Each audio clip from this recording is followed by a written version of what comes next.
Sairam students, welcome back to English writing skills session.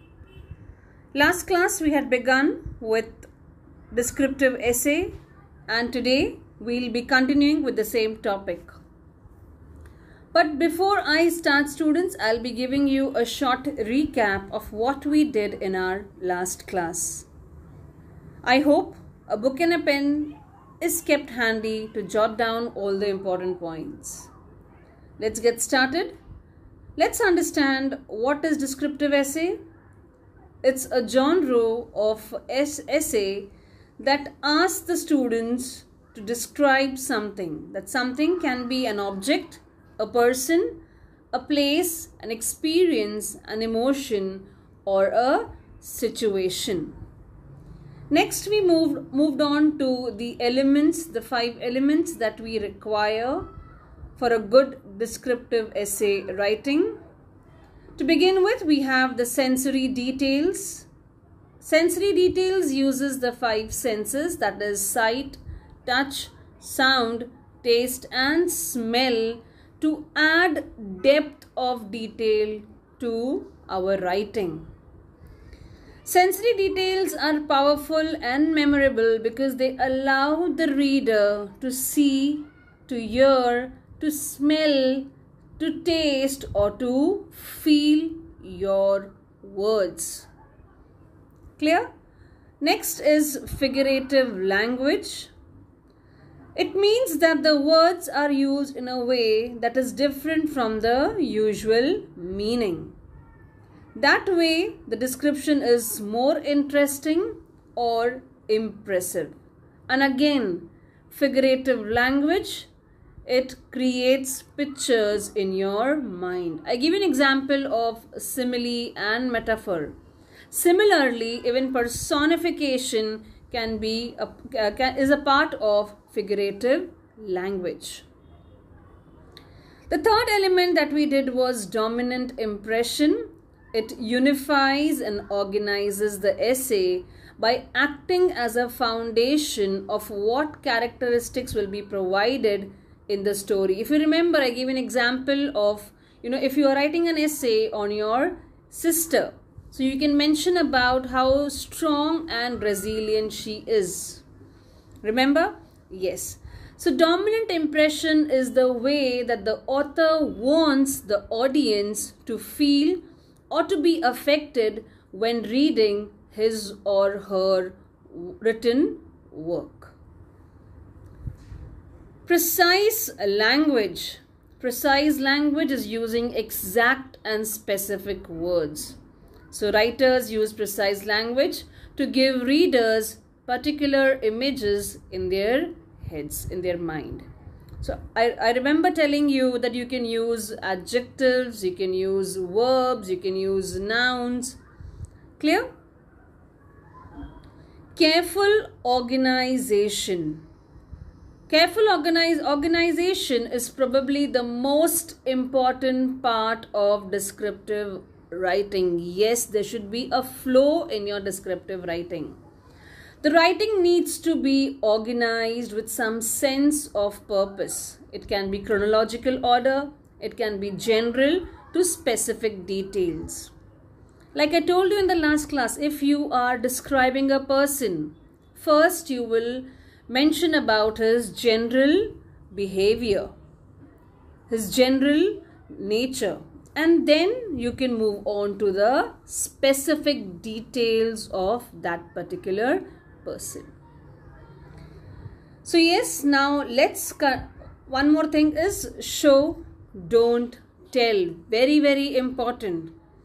Again, here I have given you 3 examples. Bella couldn't help herself. Now, if you want to say Bella was shocked, that is one way. Second way is Bella couldn't help herself. Her jaw dropped to the floor as her eyebrows shot towards the ceiling. So this means that she was shocked. One more example is of somebody who is excited seeing her father. So one way is she was excited to see her dad. This is one way. The other way is, when she saw her dad enter the gym, she sprinted across the room, jumped into his arms and buried her head in his chest. So, what are we supposed to do? We are supposed to show and we are not supposed to tell. So, it is show, don't tell. Show the readers. They'll be able to create images in their mind. But if you just tell them, they'll not be able to understand. Okay? Here we begin with the structure of descriptive essay. A descriptive essay can be divided into 3 parts. First is your introduction. You begin with the introduction part that comprises of 1 paragraph. Next you move on to the body that comprises of 2 to 3 paragraphs, and the last is conclusion, which is 1 paragraph. So your descriptive essay can be in 4 to 5 paragraphs. To begin with, we have introduction, followed by the main body, that's the content of descriptive essay, and the last part is conclusion. Let's understand these 3 one by one. Introduction. It is the introduction of your essay that sets footing for the reader in your work. Before heading to the body, the reader will first come across to your introduction. It is the introduction that makes the first impression of your work, so it should be attractive. Very, very true, students. Your introduction has to be catchy. Your introduction should make the reader read the entire essay, because that is the first part, the first paragraph that the reader is going to read. And that part, that introduction, will make him or her decide whether he or she wants to continue reading the remaining essay. So it has to be attractive. From reading the introduction, the reader will either get bored with the rest of your work or gain the zeal to proceed. Yes, just reading that 1 paragraph, he or she will decide if he or she has to read the other paragraphs. It is through the introduction that you will be able to make the reader understand what is to be shared in the essay. Clear? Next is, I'll give you the tips to write the introduction. Following tips will guide you in writing good introduction. Start your introduction with suspense. You have to choose the right words in the introduction to capture the eye of the reader. See, either you can use phrases or you can ask a rhetorical question. Now, what's a rhetorical question? A question that is asked, basically you don't expect any answer. So you can ask a question, and to this question the readers will find answers in the remaining part of your essay. Okay? Next is, go straight to the point. The introduction should not constitute to a lot of description. Yes, your introduction should be short and sweet. Don't involve many points. Reason, then what will happen? The reader may not read the remaining part of your essay. You should give a brief overview of what you intend to talk about in the body paragraph. So you should just give us, just a small hint as to what the body comprises of. At the same time, you should not reveal the objective of the essay in the introduction. Yes, what is the main objective of writing the essay will not come in the introduction part, will come in the body. Why? Because if you write it in the introduction part, what will happen? Let's see. It would make the reader disinterested with the rest of your work. So if your introduction has maximum information, okay, so what will happen? The reader may not read the remaining part of your essay because he's understood everything over there itself. Clear? So when the reader gets a hint of what you intend to achieve in the first paragraph, they will see no need to head to the body. So when he has read, if there is a lot of information in the first paragraph, okay, the reader may not go to the body of the essay. Clear, students?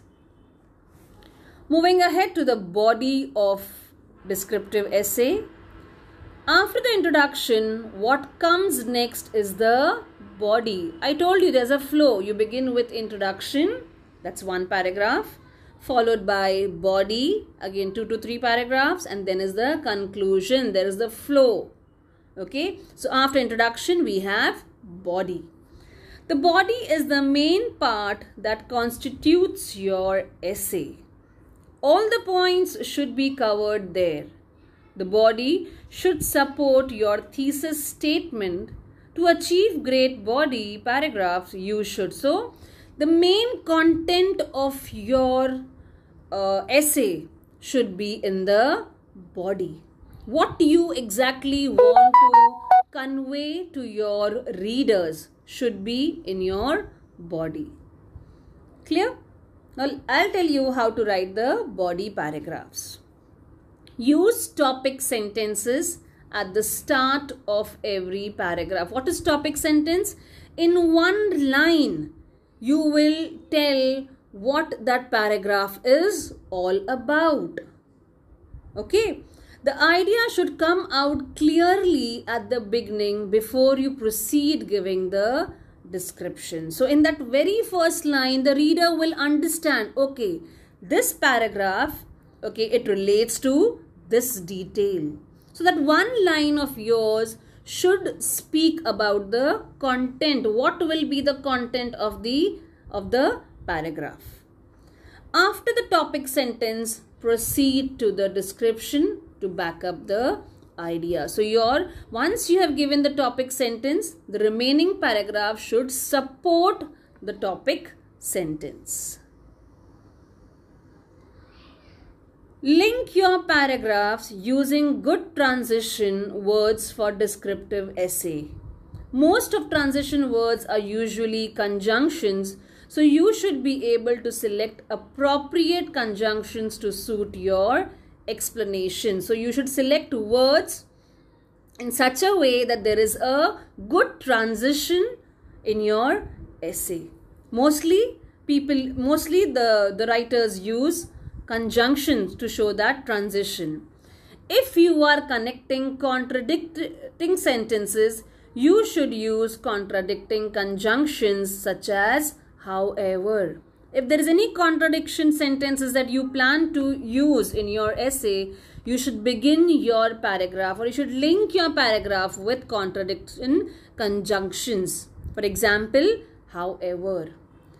If you are adding, use addition conjunctions such as in addition to. If there is more information that you are adding to your paragraph, you should use conjunctions like in addition to. So there should be wise choice of words that you use in the body. Clear? Last part is the conclusion of your essay. The last part of your descriptive essay is the conclusion. A conclusion is the last chance that you have as a writer to impress the reader of your work. So the last part is conclusion, and that is the last chance where you can impress the reader. Okay. The last part that the reader can contain in their mind about your essay is the conclusion. And so it is also the determiner of the grading level that you will be categorized. So you have to pay all attention to this section. So this conclusion will have an impact on the mind of the reader. So it should be such that he or she will will decide as to how to grade your essay. Clear? Make sure that the reader knows that they are approaching towards the end of your essay. This conclusion should be such that the reader understands, okay, now the essay is moving towards the end. By use of words that suggest ending, such as to finish with. So you should know how to sum up the information towards the end of your essay. You can use words like to finish with. So I have given you the structure of the essay. To begin with, we have introduction, followed by the body, and the third is conclusion. Clear? Next, I have a sample question for all of you, and my topic is how do you spend your free time? Now, before you start writing, you have to make one thing very clear to the readers is what is free time. Free time doesn't mean you leave aside your work and you indulge into any other activity. What is free time? That we will see in our first paragraph. So let's read it. Free time is when all my homework and chores have been done for the day and I am free to do things that I enjoy doing. So here the writer is making very clear what does he mean by free time, or what actually free time is. Second paragraph, usually I spend time watching television as my favorite TV show comes on at specific times. I make sure that I finish my homework and chores before the shows. Otherwise, I will have to miss them. So here the writer is telling that free time, you cannot enjoy free time keeping your work aside. You have to finish off your work to enjoy your free time. Otherwise, I will have to miss them. He's saying that free time is important, but yes, my other work, my homework is more important. Okay?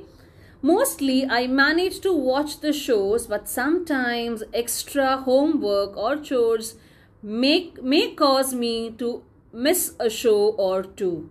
But it is rare. See how conjunctions are used.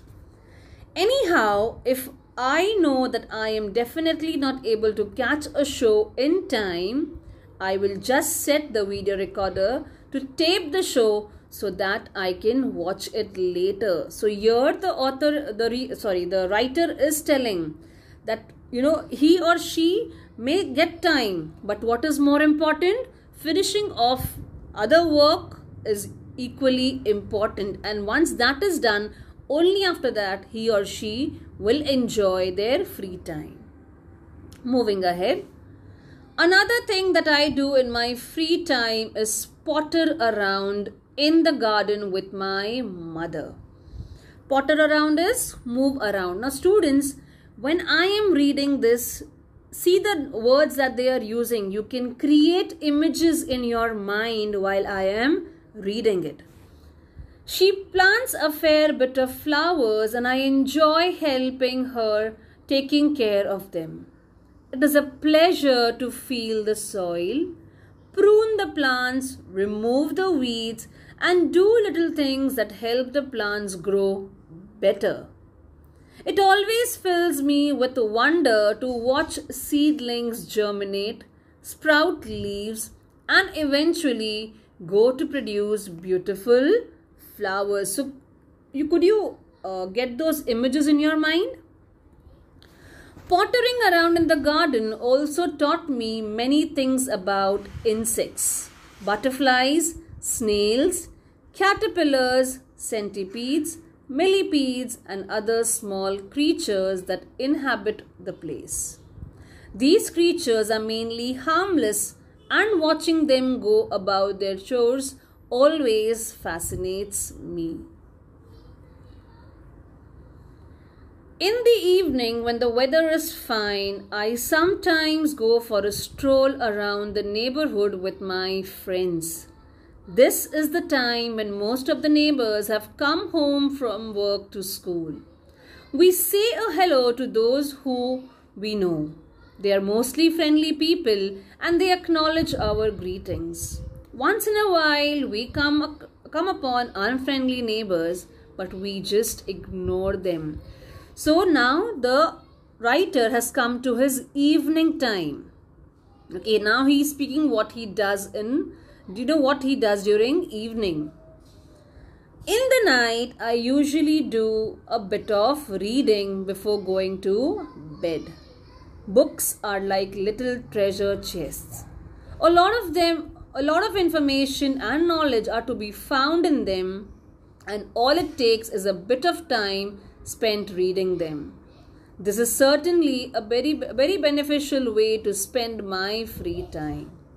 After a spot of reading, it is time for bed and on to another day. Could you understand the transition happening from day to evening and to night?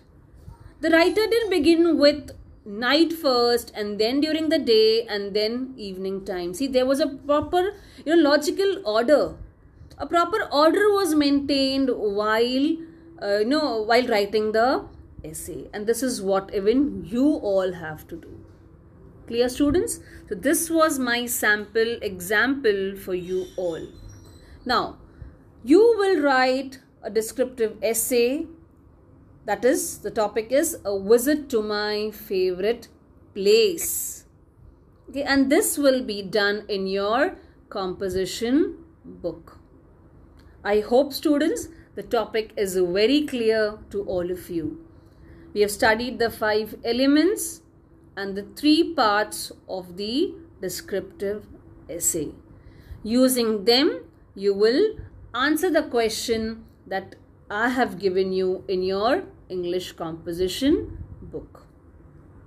So that's it for today, students. We'll catch up very soon in our next class. Till then, you will take care of yourself. Sai Ram and bye-bye.